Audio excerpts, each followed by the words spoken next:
Ayan. Hi guys. So, welcome sa aking, ano ba, reading my readings out loud. And so, I'm currently taking multimedia studies in and I think this is one of the best ways to make sure that I remember my readings. So, taking a video of myself and just reading out my readings out loud. So, if you happen to have the same interest or taking perhaps the same course as I am, maybe you'd find this more educational. But if you also just want to see people reading stuff out loud, then let's do this. I'll try to do this more often. I'll try to schedule more stuff in. But currently, the subjects that I'm taking for this semester would be MMS 100, MMS 102, SAS 1, which is self and society, and ethics 1. So those would be a couple of readings that I will be reading out loud. So let's start. So for today, I'm trying to read through my module 1 under NMS 100, which is what is multimedia? So in this module, we will trace the origins of multimedia in order to come up with working definitions that we will be using throughout the rest of the course. Let's go the reading course packet under module.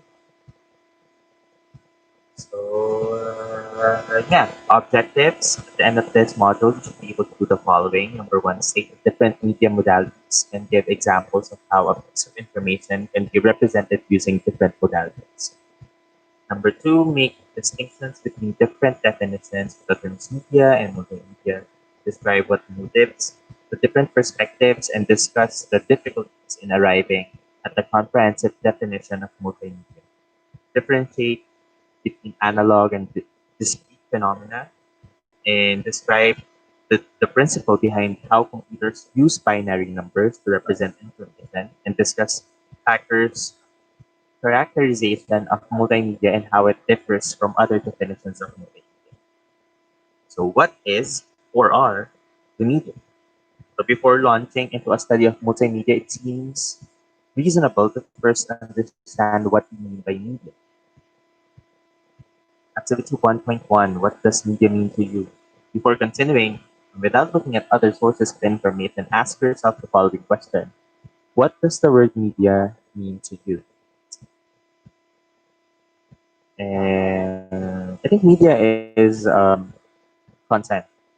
Anything that is meant to be consumed. Um, it can be source of stimuli. It's meant to be responded to. I think that's what media is for me. Um, Now, continue reading and compare your answer to the answer I gave. How do our answers compare with each other? And how are they similar or different? So, definitions of media are as follows. Um, and it's in singular form, medium. Um, they are diverse as the disciples. They are diverse as the disciplines they are used in.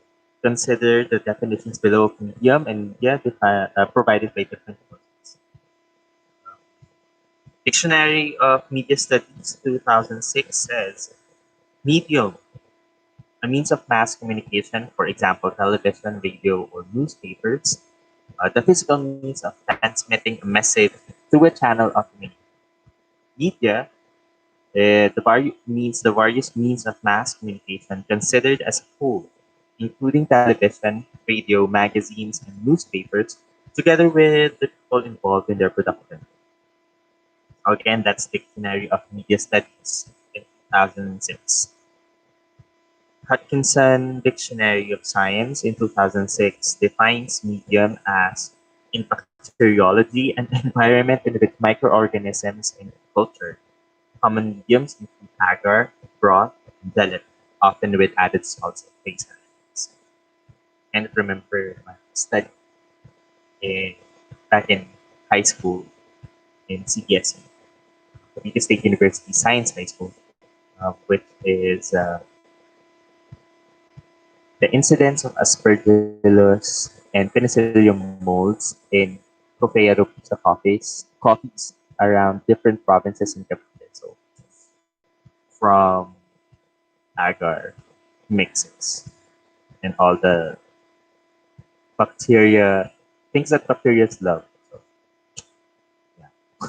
Going back, media based on the Hutchinson Dictionary of Science in 2006 said media is media in computing is the collective name for materials on which data can be recorded.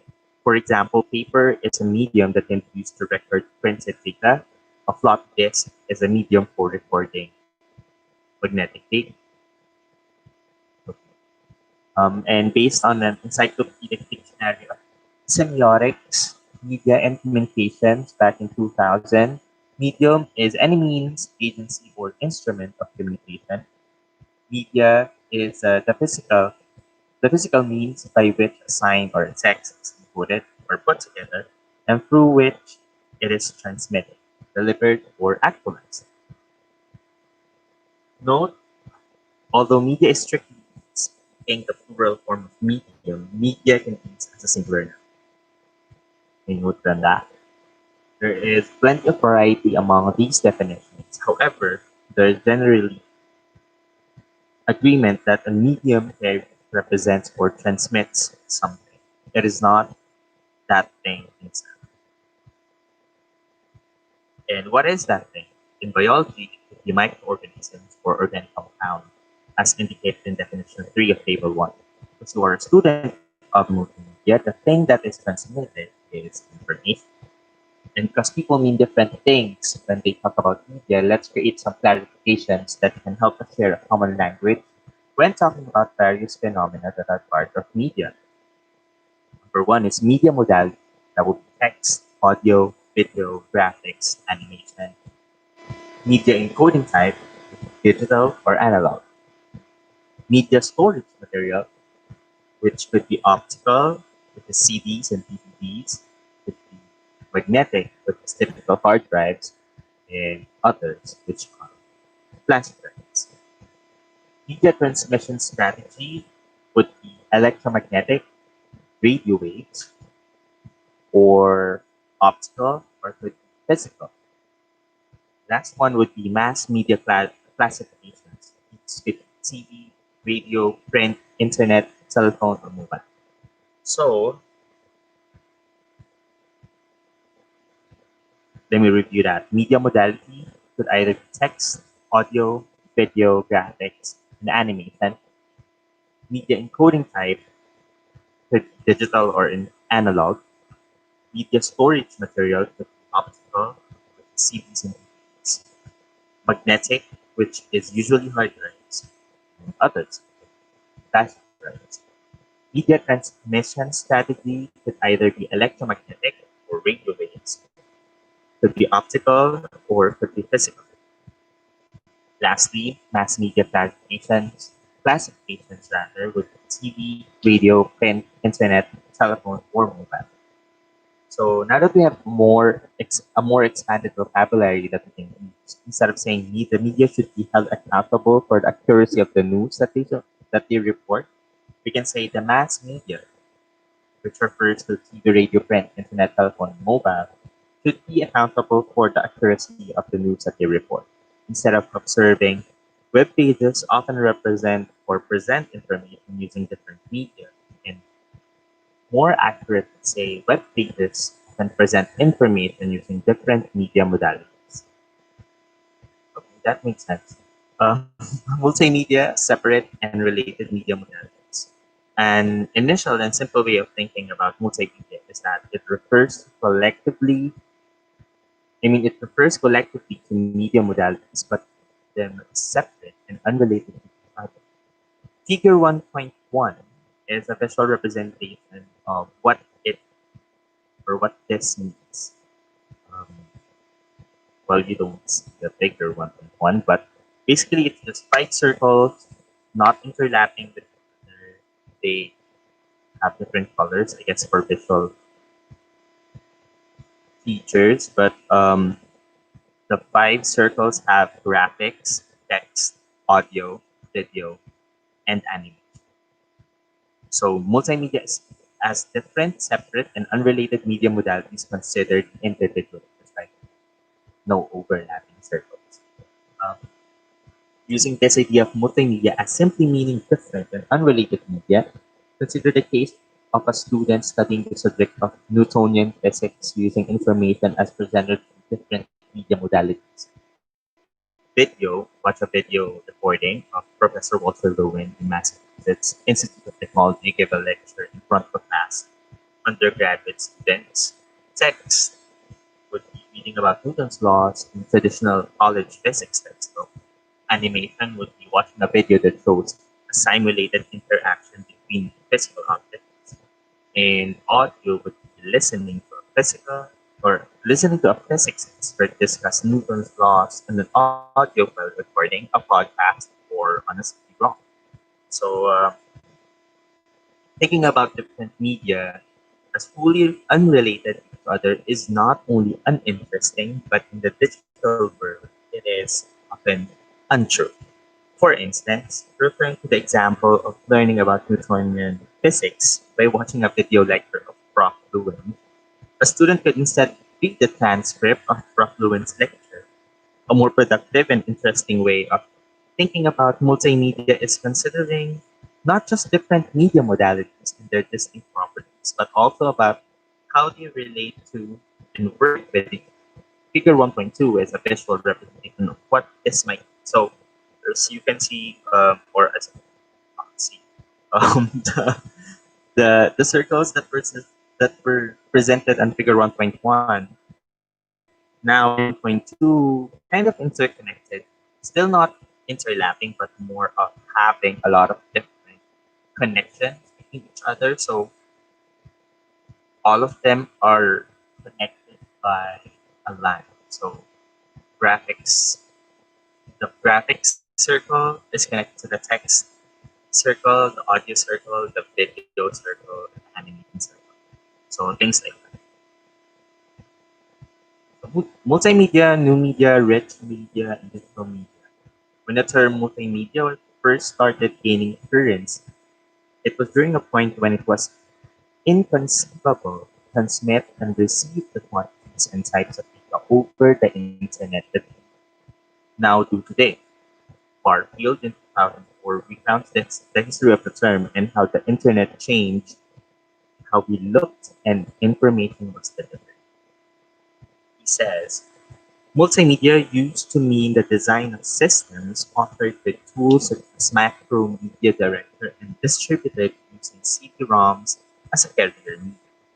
In the mid 1990s, the development surrounding the internet and the web meant that the focus of multimedia development shifted from static physical carriers like the CD-ROM to dynamic and unupdatable delivery methods on the web. Even now, this shift is getting more and more pronounced, pushed along with the developments on the web, the increase in bandwidth available, and the explosion in access by the public. This distribution based on CD-ROMs will always have a niche in the market, but the main focus of multimedia will be online content on the web. Many classical multimedia courses are introducing their students to the web and including web design and construction as part of the curriculum. This trend will gather pace as courses will structure to follow developments on the internet. Emphasis, I don't know where the emphasis was, but still. Multimedia from the point of view of one discipline. Let us look at the topics currently studied by people who identify themselves as multimedia experts. For instance, let's look at multimedia from a point of view of one discipline, which is computing science. Okay. Sorry, I was just like remembering that I took computer science back in the UP Los Baños in 2006 up to 2010. I was in junior standing, and then I left the university I just don't feel like finishing computer science anymore. Okay, that's all. So in computing science, multimedia is a research field that includes computing methods and different modalities are integrated and combined with the aim to take advantage from each data source. And the source of this would be the Institute of Systems and Technologies of Information Control and Communication, 2019. And you can see this definition by reviewing the article topics accepted by the peer-reviewed journal, the Journal of the Multimedia.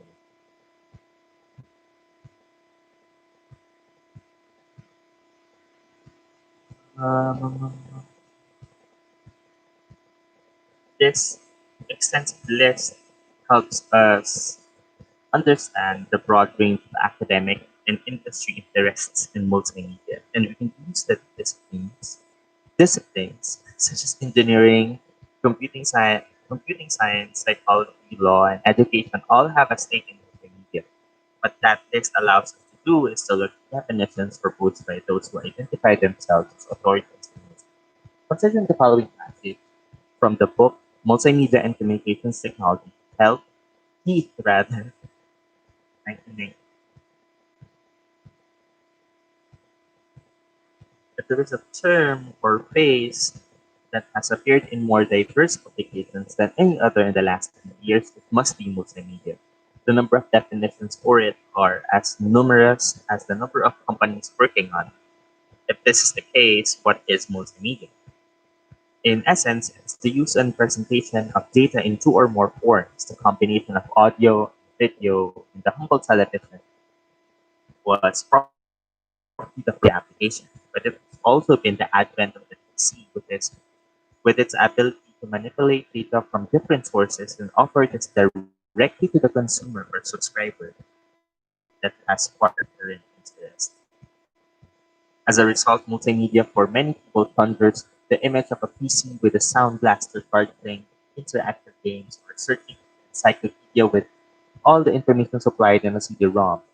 While this is undoubtedly a valid multimedia application, it is only part of the story. This definition is pragmatic and based upon other prophecies for the industry happening from the televisions becoming PCs and vice versa. And on that one day, everyone will have a combined television, PC, phone, fax capable of doing everything you could possibly want and more. Oh, and yes, you will never buy software anymore as you will be able to access it from your televisual PC, phone, fax, form, the network, and the only pay for what you need. The reality is somewhere between the extremes. Undoubtedly, the ever-improvising ability of the PC to provide complete quality in audio and video, the television and PC are becoming very close. And the ability to provide graphical overlays and the difference is very small indeed. With cable TV companies providing telephone connections and the increasing combination of PC with a modem to access the internet and thus provide an intelligent telephone and forecasts for the universal widget are a logical progression. Compare the passage with the following excerpt from Ralph Steinmetz and Clara Norstedt's book, which is titled Multimedia Systems in 2004.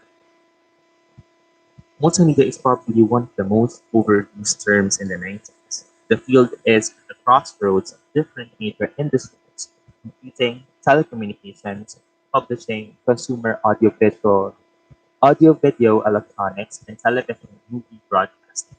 Multimedia not only brings new industrial players to the game, but adds a new dimension to the potential market. Similarly, not only the segment of professional audio video is concerned, but also the consumer audio video market and the associated TV, movie, and broadcasting sectors. As a result, it is no surprise when discussing and establishing multimedia as a discipline to find difficulties in avoiding fuzziness of scope, multiplicity of definition, and non-stabilized terminology. When most people refer to multimedia, they generally mean the combination of two or more continuous media, that is, media that have to be played during some well-defined time interval. usually with some user interaction. In practice, the two media are normally audio and video, that is, sound plus moving pictures from the same author. Finally, consider this passage from Zian Lee and Mark Lee's book, which is Fundamentals of Multimedia back in 2005. People who use the term multimedia often seem to have different, very opposing viewpoints. PC vendor would like us to think that multimedia as a piece as sound capability, a DVD ROM drive, and perhaps superiority of multimedia-enabled microprocessors that understand additional multimedia instructions. Consumer entertainment vendor may think of multimedia as an interactive, uh, interactive cable TV with hundreds of digital channels or a cable TV-like service provided and delivered over a high-speed internet connection. A computer science student likely has a more application-oriented view of what multimedia consists of. Applications that use multimedia modalities to their advantage, text, images, drawings, like graphics, animation, video, sound, speech, and most likely interactivity of some kind. The popular notion of convergence is what inhabits college campus as well as culture at large, says the So activity 1.2, identifying multimedia. Which of the following do you think are multimedia? If they're not, don't be surprised if you have trouble saying yes or no for sure. Consult your fellow learners and see what their answers are. A television set, I think a noontime television show, moving pictures accompanied by sound and water cues. Yes. The website of a government agency. Yes. World Wide Web. Yes. The internet.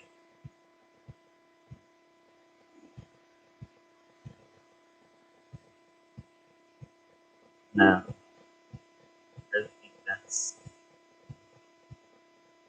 an ultrasound machine.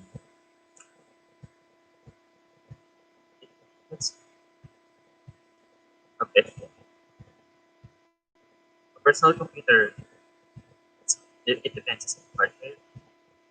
If it's hardware, it's a programming language, but like just hardcore computer language programming. It could be not a first-person shooter game that runs on your personal computer. Yes. The act of displaying an idea about the history of Indonesia. Yes. A vending machine that dispenses train tickets. No. Portable player playing extra download for fast. It's a technology spoken towards their site. No. A robot butler that serves with coffee. Sony PlayStation. iPod. Well,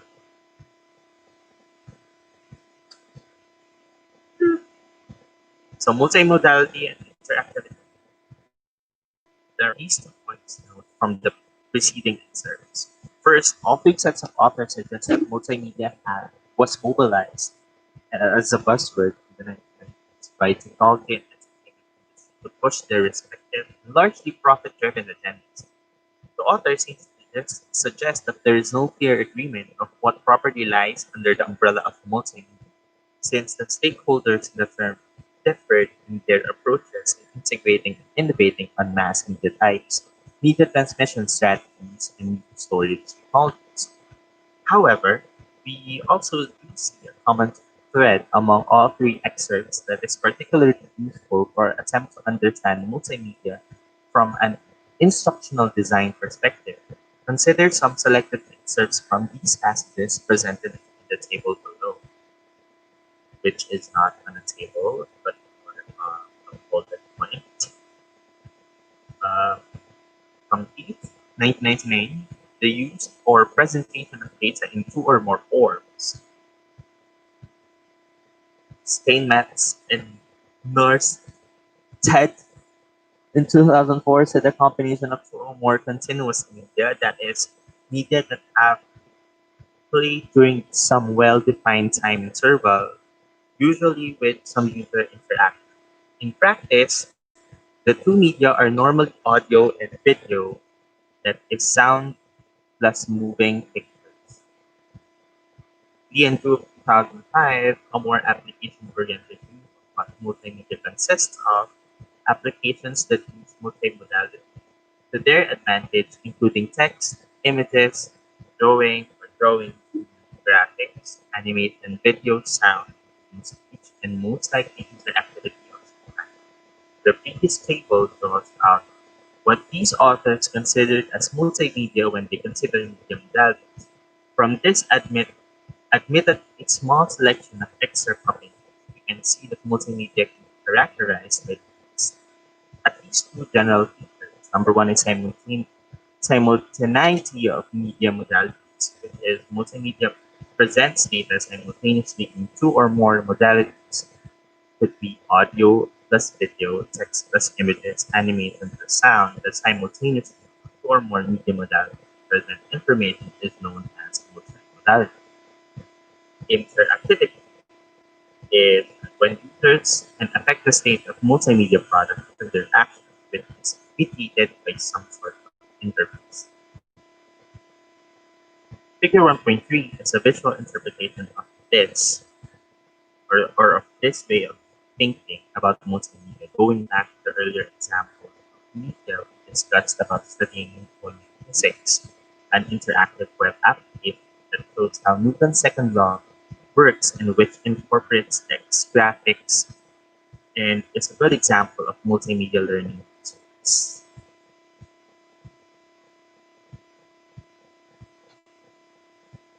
Note that Steinmetz and Norstedt's definition requires continuous media that have to be played during some well-defined time intervals, suggesting that multimedia also has a time base. For this course, we don't need to be bound by that definition. So analog and discrete information throughout the course of your studies will be learning concepts, approaches, and techniques from computing science and information systems that are relevant to understanding, creation, and manipulation of digital data. We now examine a fundamental property of digital media that is encoded using discrete units.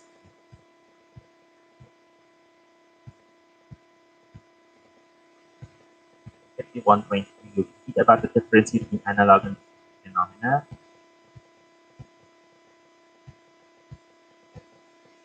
These things include questions and problems rated high, where solutions and discussion provided. They include how many possible temperatures may there between 4 Celsius and 15 degrees Celsius, name two or other analog quantities. The discussion above use the examples of telescopes and microscopes, name three other instruments that enhance our perceptual systems, like another quantity that is strictly in that it can only have a finite number of values, and what things are fundamentally analog and which are fundamentally discrete. Let's see when you read. Okay, so let's go through the readings between analog and discrete phenomena. So I'm reading about 3.2, which is analog things. Let's see if it's long enough or short enough. And it's loading. Uh,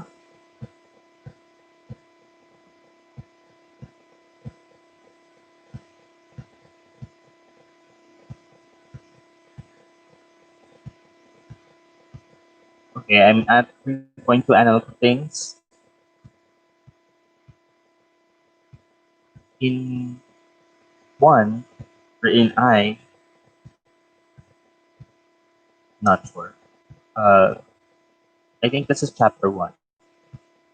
Chapter one, we claim that we live in an analog world, but put off defining what the term analog means. Here is a starting point. Analog quantities are ones that change continuously. It's easy to misread this definition. What it does not mean is that analog quantities are ones that change continuously or all the time. What does it mean? We need an example. Figure 3, which is more of a thermometer, I would say. Figure 3 shows part of a simple thermometer which measures temperature, an analog quantity. Most thermometers will use the length of a column of mercury or colored alcohol to indicate the temperature, which we read off a scale beside the column. A long description is that now focus on a small part of the temperature scale in figure 3, which is the gap between 14 degrees Celsius and 15 degrees. Are there possible temperatures between these two values? Yes, of course there are. 14.5 lies between the two along with other values.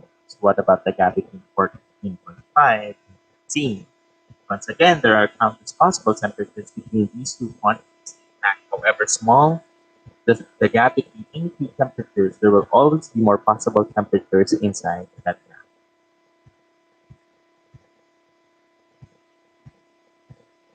How many possible temperatures might be there between 14 and 15? Infinite. That's your question. As you probably guessed, there will be infinite number. There will be an infinite number of possible temperatures between the two values or any other values. No matter how small the gap, again, between the two temperatures, it's always possible to find a temperature value between them. Now imagine that the sun has risen, starting to warm the room in which we put out our thermometer. The temperature starts to rise. If you stare fixedly at the thermometer while the room is getting warmer, you would never see the temperature suddenly leap from 14 to 14 to 15 or from 14 degrees to 14.5.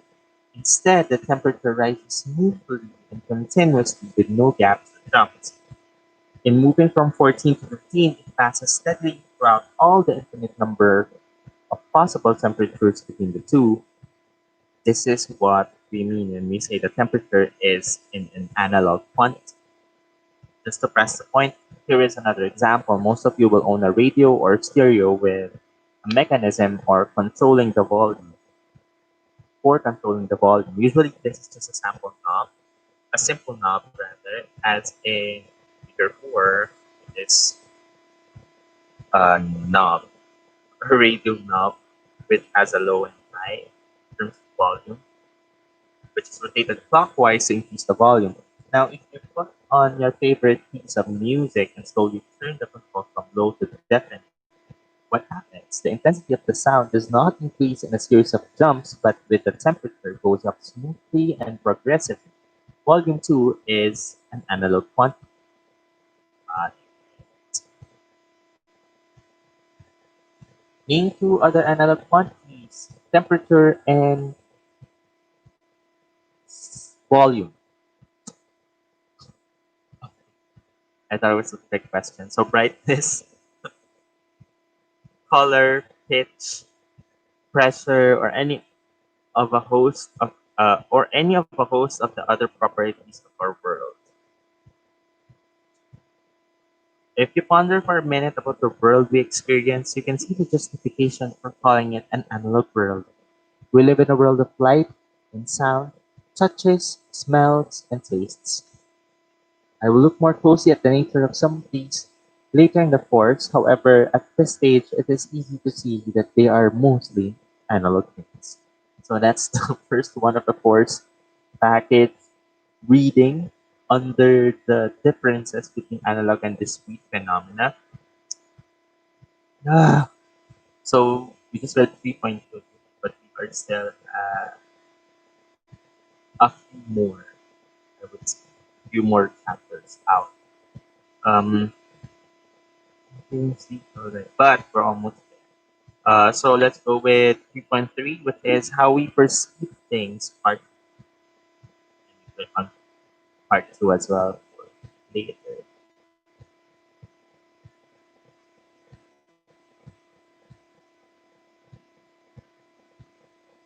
Still loading.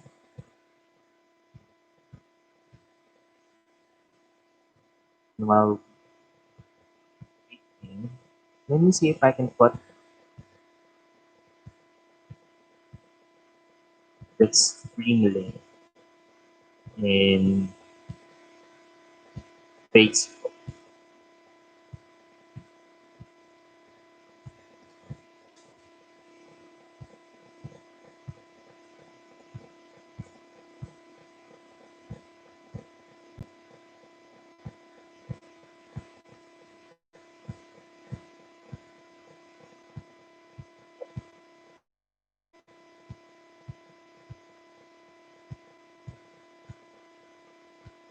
Hmm.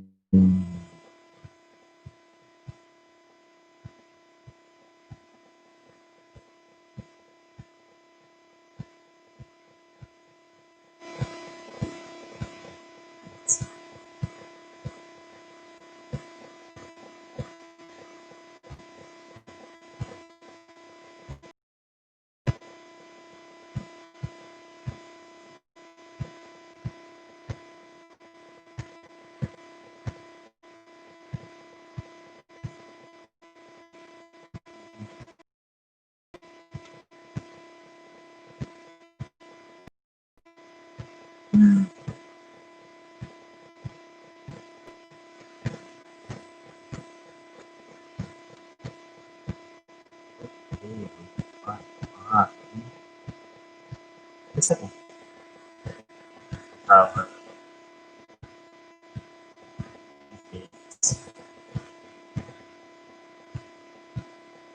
since here 3.8 means magnificently evolved though. Magnificently evolved though it is, our sensing system is nothing special.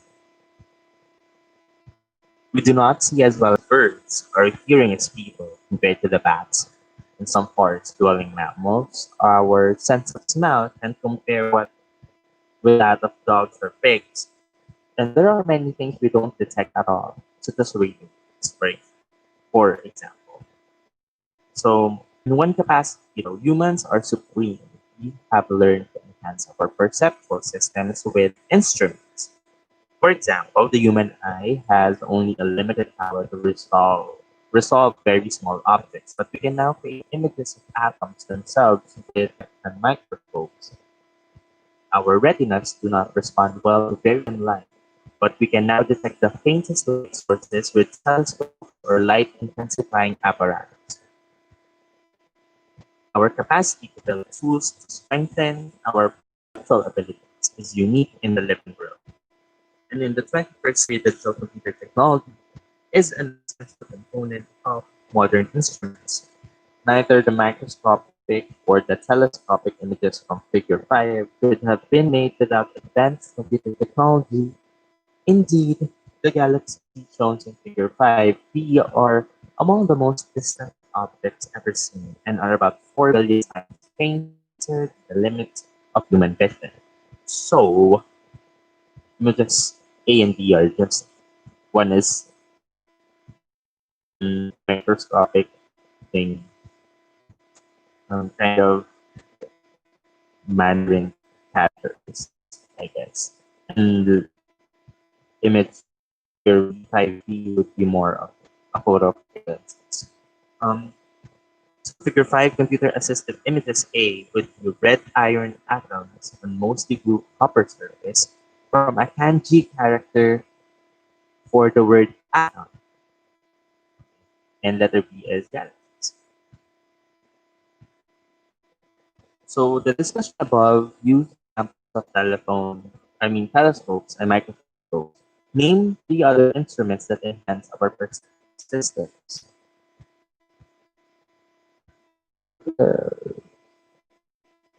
binoculars, and megaphone. No, stethoscopes, later gadget or sonar, that ultrasonic probes, X-ray devices, hearing aids, many other things.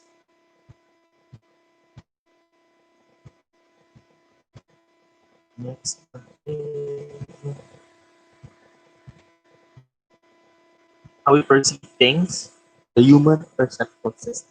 In order to survive, all living things have evolved some sort of ability to sense or perceive the world around them. Even the humble amoeba is sensitive to light. Complex animals have intricate perceptual systems that respond to many different features of their environment. Insects, despite their impressive eyes, are most sensitive to trails of chemicals. Bats are blind to light but respond to sonar pulses. Dogs and pigs depend more on smell than vision for sensing the world. We were all taught at school that humans we were all taught at school that humans have five senses: vision, hearing, smell, taste, and touch. Though some talk of balance as a sixth sense. These vision and hearing are probably the ones we most depend on. The human visual system detects a narrow range of electromagnetic radiation we call light using sensitive nerve cells in the eyes, and our auditory or hearing system responds to the vibration of air which recognize sound. Uh, our other senses also use specialized nerve cells to detect physical contact with the skin surface or concentrations of certain chemicals around us, which is smell.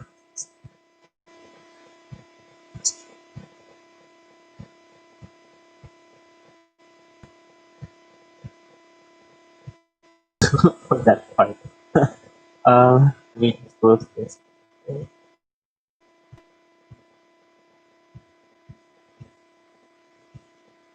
Now we're down to 3.4, which is discrete things. Let me just open the digital things.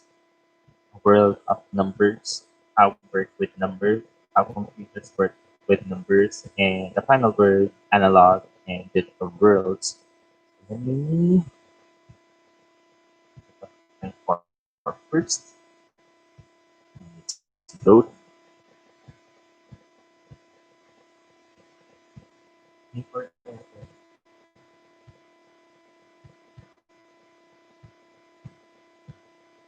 Probably not the best idea to open all of those windows at the same time. So yeah, 3.4 discrete things in contrast to analog quantities which change continuously. Discrete quantities change in a series of few steps. Again, an example to make this clear is in subsection 3.2, I consider the case of analog volume control. A discrete volume control is shown in figure C, figure 6. Creating a volume like this is rather a different sensation from the smooth feeling of one illustrated in figure 4.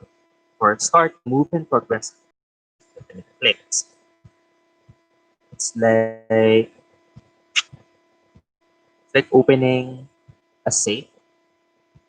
You hear tick from one number to the other, so there's no 1.5 in between the codes of a safe. It's one kind of like that. That's how it is looks. Infinitely variable, but we may choose to treat them as if they were just for our own convenience. Take the example of a thermometer. Then. Perhaps you own a clinical thermometer that looks something like the one from Figure 7, which is not the it's the kind of thermometers we're in scan digital. You know the temperature with a calculator looking at circuits has the same font as a calculator and see the difference. Um, so the thermometer figure 7 has no column of mercury or no scale, window in which we can read out temperature value to a decimal places. Now, if I form the bulb of this sort of thermometer and watch what happens in the window, I will see the temperature rise in a series of distinct steps. But it's 97.8 to 19, 20. The value steps are simply ignored. I could, of course, set the thermometer with much wider windows and temperatures to like 97.1843750927241, but why would one, for purposes, the difference between 101.837.498 and 101.837.494 is of no interest. And I still feel ill. And no matter how wide the window is, I can record all possible temperatures because of an infinite number of infinitely small temperature differences are possible. So I can treat temperatures as if it were a discrete quantity because it suits my purpose. This happens whenever we measure something. However, you should know that many quantities are fundamentally discrete in that there is truly a fixed range of values they can escape. Think of another quantity that is strictly discrete in that it can only have a finite number of values. Number of hours a day.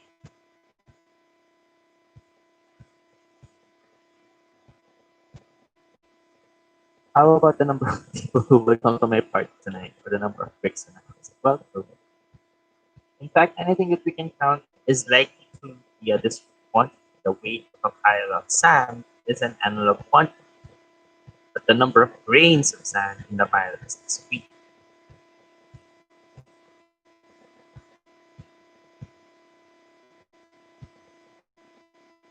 Both items following list are fundamentally analog, with its fundamental price of petrol could be discrete. The amount of heat from a fire is analog. Speed of a car, analog. Energy of a star is analog. And the size of the audience at a play could be discrete. And the pressure of the atmosphere is analog.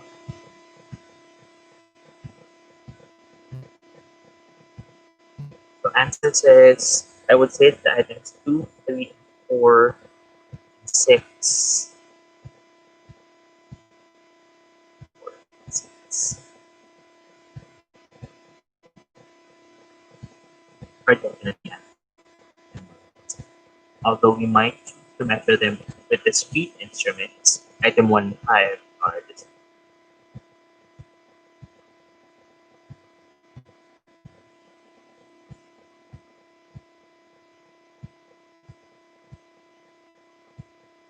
Point 5 digital things that are discrete and digital are often used interchangeably. For example, the New England Dictionary contains the following definition. Digital is any communication or computing technology whose data may only have a finite number of discrete values. However, I want to be clear about the strong association between a digital thing, and a number.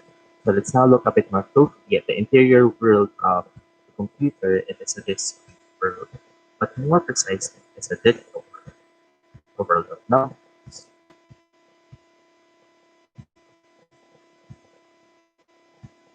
Although we may not all enjoy it, using numbers count numbers seems to be a natural human activity. For computers, however, there's nothing but numbers.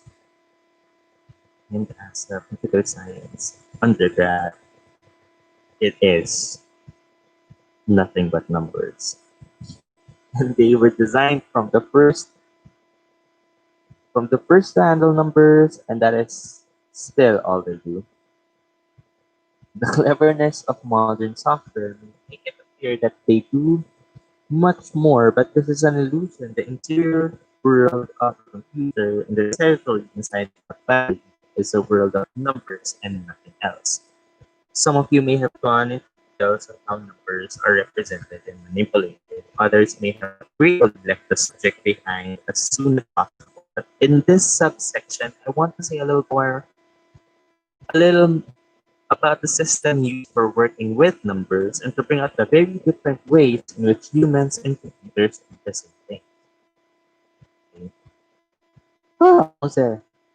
3.7, how we work with numbers. Most civilizations have had to face the problem of counting and recording numbers. So culture was adapted to the so-called Arabic system of numbers. This system now used more or less worldwide. In this section, I will look very briefly at some of its features, and we have an infinity of numbers at our disposal. If we start counting from one, we can in theory go on forever. But although there's an infinity of numbers, we only have a very small fixed number of digits to play with. It's the figures 0, 1, 2, 3, 4, 5, 6, 7, and 9. This is no accident. We have 10 fingers. But how then do we get beyond 9? This is something we learned at school. We represent the number 9 as the number after 9 as 1, 0, or 10, which we can read as one group of 10 plus 0, in other words, 10. We create a new column to the left of 10. Now we can present numbers above 10, such as 37, which is three groups of 10 plus 7, 37. Obviously, two columns only take us as far as 99, which we ran out of digits again, but we can reuse the same idea and create new column to the left of our 10th column, and the column comes is 100. So 3, 4, 5 is three groups of 100 plus four groups of 10, and 5, 300, and 40. We can add a new column to the left every time we run out of digits and column. So 4, 6, 1 is 4 1000 plus 6 groups of 100 plus 2 groups of 10 plus 1. Right now, you see a pattern starting to emerge. Each column counts as groups that are 10 times bigger than the groups counted by the column immediately to its right, with the rightmost column counting ones. This can be represented as follows. So it's like groups of 10,000, 10 times 10 times 10 times 10, 1, and then a group of 1,000 is 10 times 10 times 10, 1. Groups of 100 is 10 times 10 times 1. And groups of 10 is 10 times 1, and 1 times 1. What's slightly more mathematically, the following version tells exactly the same story, which is the fourth power is groups of 10,000. Then to the third power is groups of 1,000.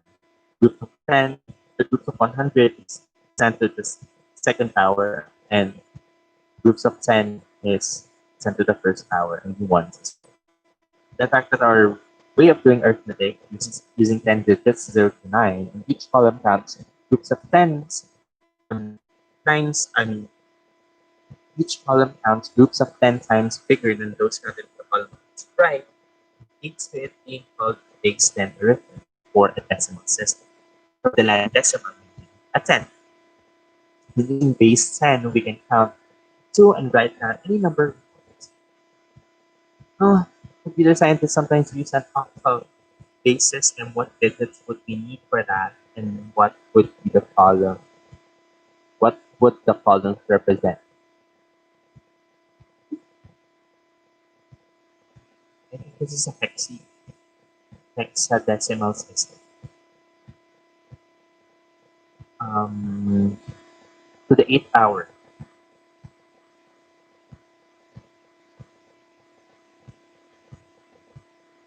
To start with, we need only the first 8 digits, 0 to 7, so we can discard 8.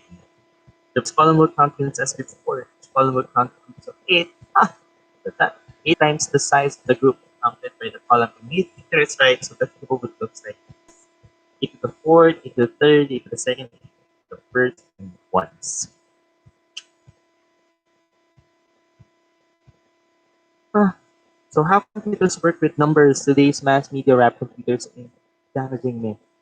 The message of thrillers seems to be that computers are inscrutable, is inscrutable, subtle devices that far beyond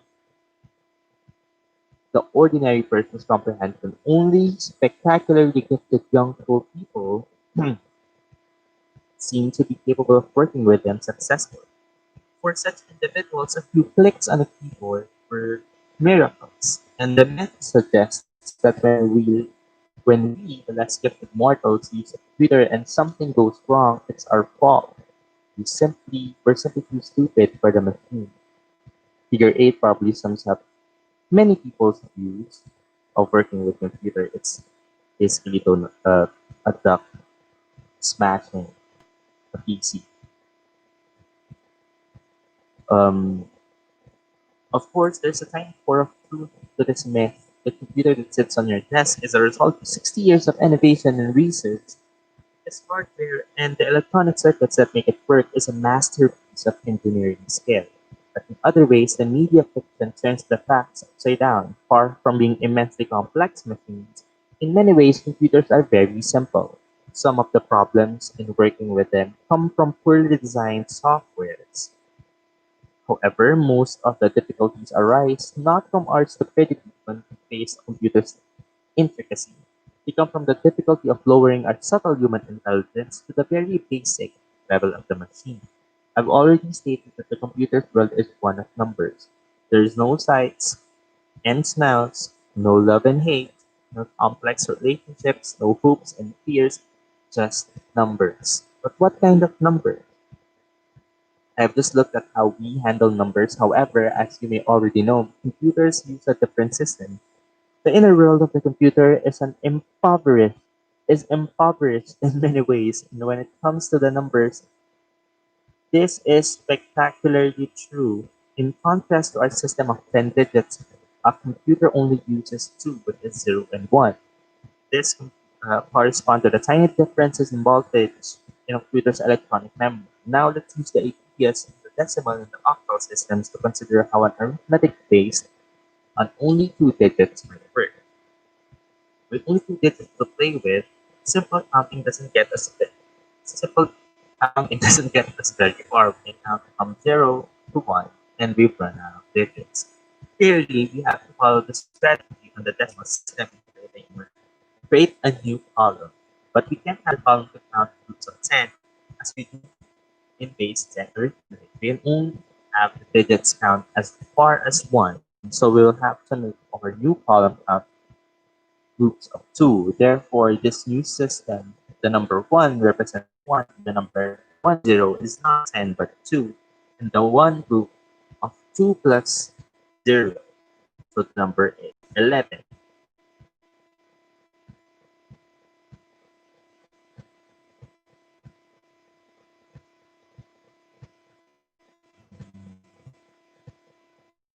So the number 1 represents 3. In this new system, 1 group of 2's plus 1.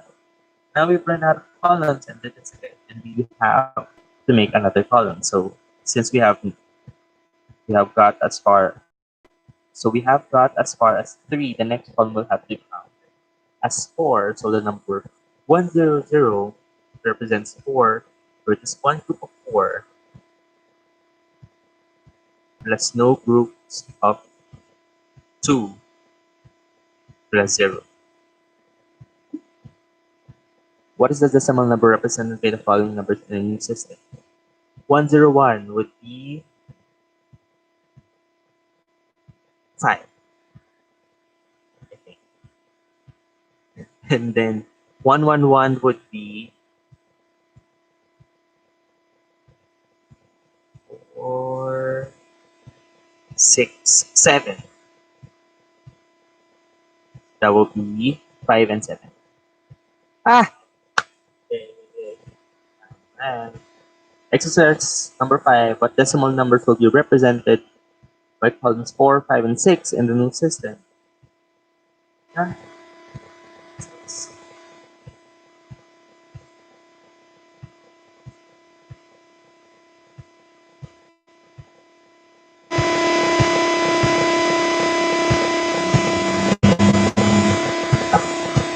it's just the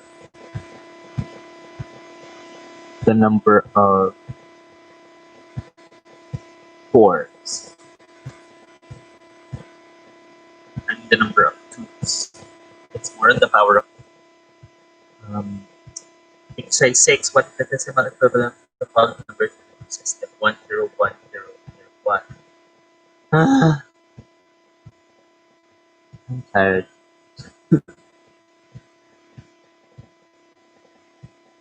Given that our own system of arithmetic based on the digits 0 to 9 is called the base 10 system, it follows that the system we just been discussing, the base 2 system, usually called the binary system in the Latin binary roots, meaning 2 by 2.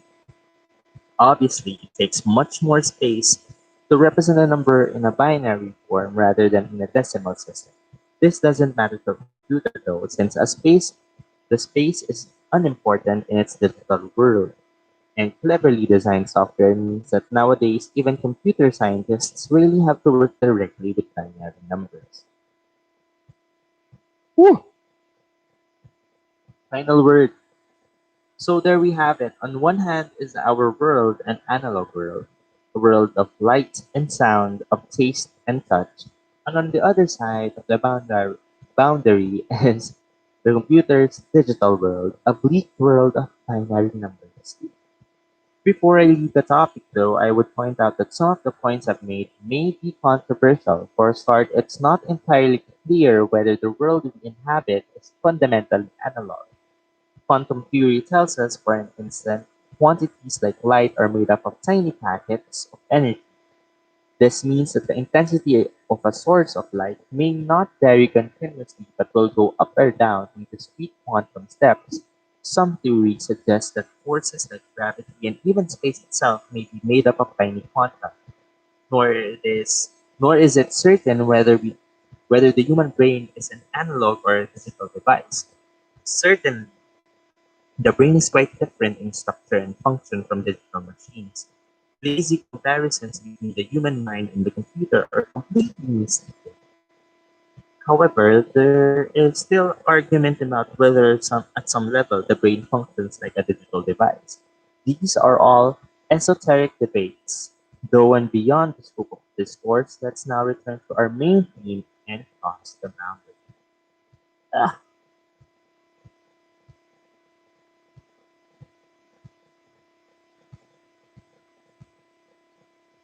so we're done with the readings. Now we're done with immersion, interactivity, narrativity, and hypertextuality.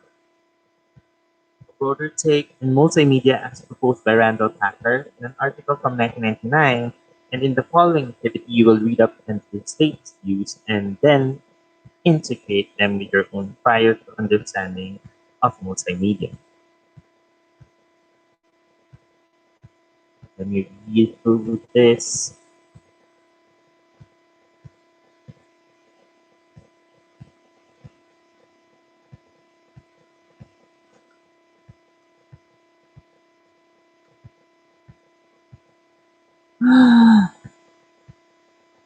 Okay, this is a lot.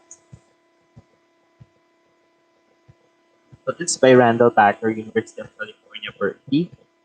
With all the hype circulating about multimedia in its numerous offshoots, media, digital media, interactive media, and so on, does anyone really know what this term means? Now, what are the origins of multimedia? Did it begin with the CD-ROM in the early 90s and the interactive laserdisc of the late 70s? Or if you're old enough, the 1960s? Multimedia performance art, note that old-fashioned piping and rock concert light shows. Multimedia is utterly misunderstood term to describe the variety of applications that integrate media types, from CD-ROM to live performance to the internet. More and more, the artistic, entertainment, and educational content we experience daily takes the form of multimedia. It will become even more pervasive with the convergence of film, television, and the internet in the next century. So, before we turn the millennial corner, which I think are already in the millennial corner, it seems imperative that we have some conceptual tools for thinking about multimedia, which has been with us not for 30 some odd years, but rather for several millennial seasons. In this quest for the broad definition of multimedia, including its evolutionary origins, I intend to take us on a fast-paced historical sojourn, defining the essential elements of multimedia along the way: immersion, interdisciplinarity, hypermedia, interactivity, and narrativity, and revealing the important confluence between the arts, human-machine interface, and information technology. Uh, Immersive games. This journey begins with the most ancient art forms, the prehistoric paintings found at the caves of La Croix in the Dordogne region of southern France, dating from 1500 BC. Here, early man first painted murals of hunted animals, shamanistic figures, and cryptic symbols on cave walls deep within the earth. What does this have to do with multimedia? Yes. Imagine a ritualistic gathering of the Magdalenian people who inhabited the said place, an event that might have taken place in one of its sacred caverns, the Hall of the Bulls. Life-size paintings of enormous figures encircled the resonant chamber, echoing in the murmur of whispering voices. Light from stone candles, burning animal fat flickers mysteriously on the rocky walls. This ancient ceremony, a hybrid of performance, visual representation, and ambient sound, and even olfactory sensation, all takes place in what is perhaps humanity's oldest artistic medium, the site-specific installation. Here we can ascribe one of the key attributes of multimedia, which is immersion. We are multisensory beings. It only stands to reason that origins of art would begin in a medium that engages all the senses, an immersive experience that envelopes the viewer in a 3D environment made of image, sound, symbol, and in this case, odor. Embracing interdisciplinary leap nearly 70,000 years into the future, 1876, and the occasion is the premiere performance of Richard Wagner's opera The Ring. This four-part epic drama debut, debuted in the Festia House Theatre in Beirut, Germany.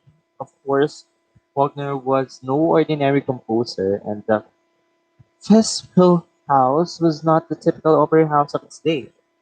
Wagner the notion that opera should be more than a showcase of singers. He envisioned a more powerful and complete experience, total artwork in which music drama serves as the vehicle for integrating all the art forms into a single unified medium of artistic expression. He had embraced another essential element of multimedia, which is interdisciplinary.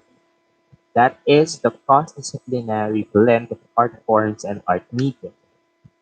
To accomplish this, Wagner revolutionized the entire medium of opera, devising an artistic language that incorporated themes in interlock all the elements of music, story, scenery, and movement into a coherent dramatic form.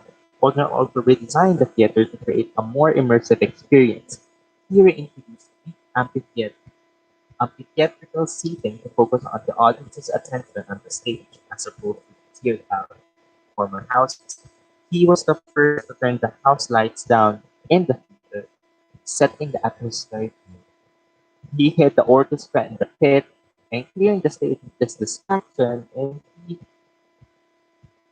rethought the theater's acoustical design to produce a resonant surround sound effect. As a result of these innovations, the said opera house became an interface showing the viewer the virtual world enacted on stage.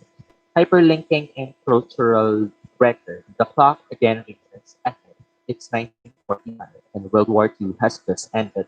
America's chief scientist, Vannevar Bush, proposes that we find new ways to apply emerging information and technologies to humanitarian purposes after the catastrophic bombing of Japan that ended the war. He formulates these ideas in an article published in Atlantic Journal titled As We May Think, in which he calls some global knowledge network a device called MEMEX, or memory extended. Oh, that would serve as mankind by organizing and documenting and retrieving the increasingly growing cultural record. I'm just looking at figure one. It's a MEMEX. It looks like a computer.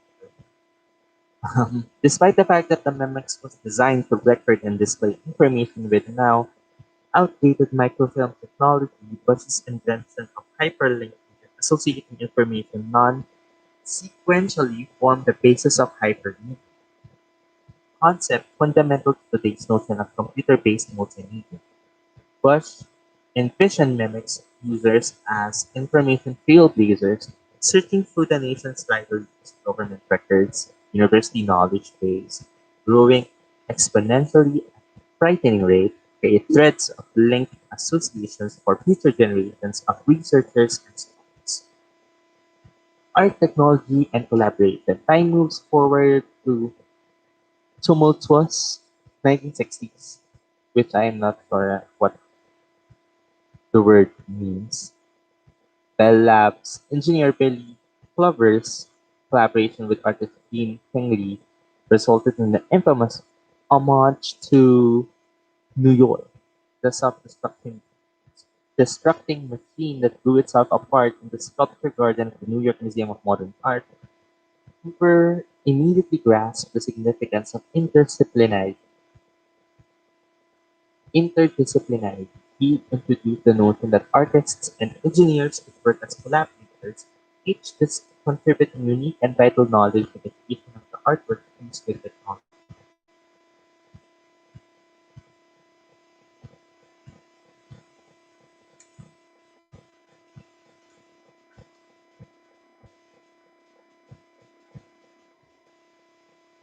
Interactive media, perhaps more important, influ- uh, though Clover influenced Robert Rauschenberg, one of the key figures in the 20th century art. Together, they conspired to bring about a new interactive relationship between the viewer, the artist, and the art object. In his installation Soundings in 1968, a 36-foot-long mirror sculpture responds to the voice of the viewer, as well as to other extraneous sounds, including weather and traffic. The mirror's imagery is revealed by sound-activated ear lighting, exposing its luminous mural within pairs. His goal was to make the viewer responsible for the artwork that he or she sees. Earlier, um, I was not the artist. Now the viewer will make the image, not I. That's what he said. Birth of the personal computer some 5 years later in 1973 at Xerox Palo Alto Research Center or Park, California. Alan Kay, a disciple of Vannevar Bush, introduced the graphical user interface or GUI, the world's first personal computer, Alto, connected to the first local area network, the Ethernet. The Alto is the direct descendant of the MEMEX, held promise for the future of computer-based interactive multimedia. Some 30 years after Bush's prophetic art, the Alto synthesizes many of the key elements of multimedia discussed above.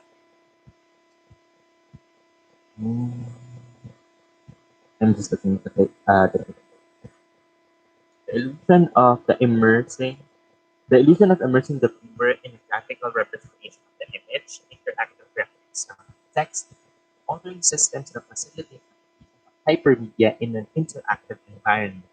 In fact, the Altos operating system, written in Smalltalk, was so user-friendly that children could write their own programs.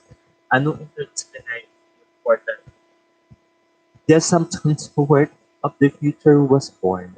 I am so sorry. I'm bad at names and I'm bad at pronouncing names, but you get the point.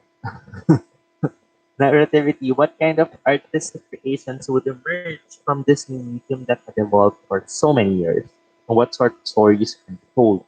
One of those who grasped the significance and potential of interactive multimedia was performance artist Laurie Anderson.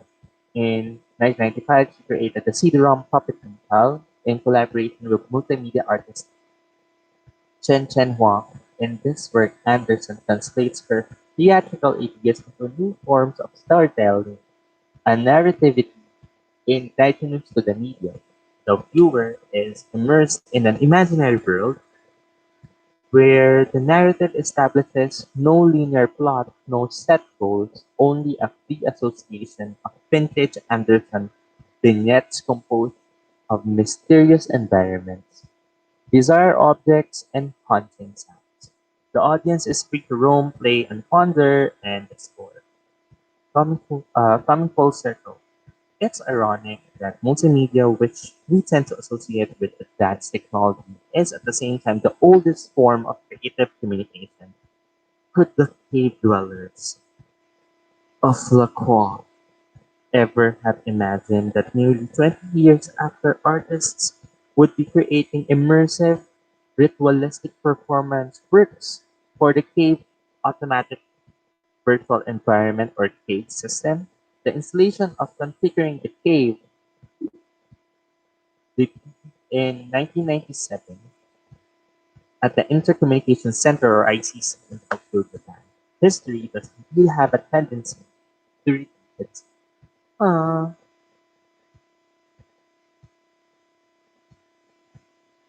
so, according to Packer, what are the essential features of multimedia? And in your own words, describe Wagner's concept. How does it apply to what you understand so far in modern multimedia? After reading Packer's article, you will notice the addition to interactivity and the simultaneous presentation of details. Packer proposes that multimedia is characterized by immersion and integration of disciplines, narrativity, and hypertextuality or hyperlinkage. The immersion and disciplinary integration work together to envelope a user in a multi-sensory experience of a multimedia environment. Hyperlinkness allows users, or at least include, to find their view or their way through the environment using a navigational logic that suits them. So what is multimedia, or what multimedia is as an individual? We've gone through a lot of material and we're probably still unsure of what multimedia is. Well, as we've seen, most people aren't sure either. So here's a set of pointers that I hope you use to understand multimedia. Multimedia is a term that was created in the 1990s. Why is this important? Newer terms are also being used to refer to multimedia as it has been affected by changes in the landscape of computer communication and media over the past 20 years. And many recent developments such as augmented reality, virtual reality, build on the creation of what is properly known as multimedia technologies.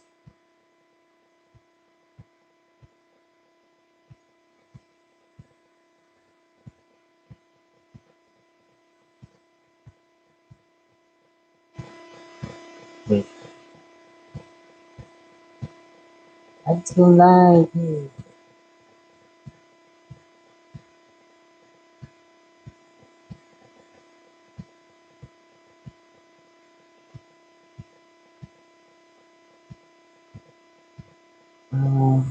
Where was I? Multimedia doesn't have to be difficult, but it often is. For this course, and indeed for the entire BAMS program, which is Bachelor of Arts and Multimedia Studies, we are interested in digital multimedia that was produced using digital tools. So, digital multimedia involves the simultaneous presentation of information using one or more different digital media modalities. A book may be presented information using both analog text and analog images, whereas a website will present information using digital text and digital images. Multimedia is interactive. The user should be able to navigate through information in the way that they want to. The user's choices are involved in a multimedia experience. This is one reason why, which is one way of fare, can't be considered as multimedia. Ah.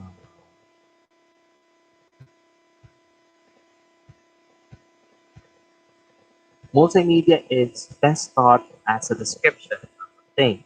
Multimedia is most useful as an adjective, not a noun. Things can possess a quality of being multimedia. Gadgets and devices are not examples of multimedia. It doesn't seem right to say a cell phone is kind of multimedia, but rather you can say a cell phone can present multimedia content, or this video game console runs multimedia applications. Just because something involves digital technology doesn't make it multimedia. Think about microwave ovens, which often contain simple embedded software in it to make it run. But a microwave often is not multimedia. Why? Microwaves don't present information, they cook food. I hope that these pointers will be relevant not just for the rest of this course, but for your other BAMS courses. Keep in mind, whoever other people will have different definitions of multimedia. For some, and digital media modalities such as digital text, audio, digital images, or digital video is many other terms such as digital media, rich media, interactive media, social media, and new media have arisen from multimedia since it was first one.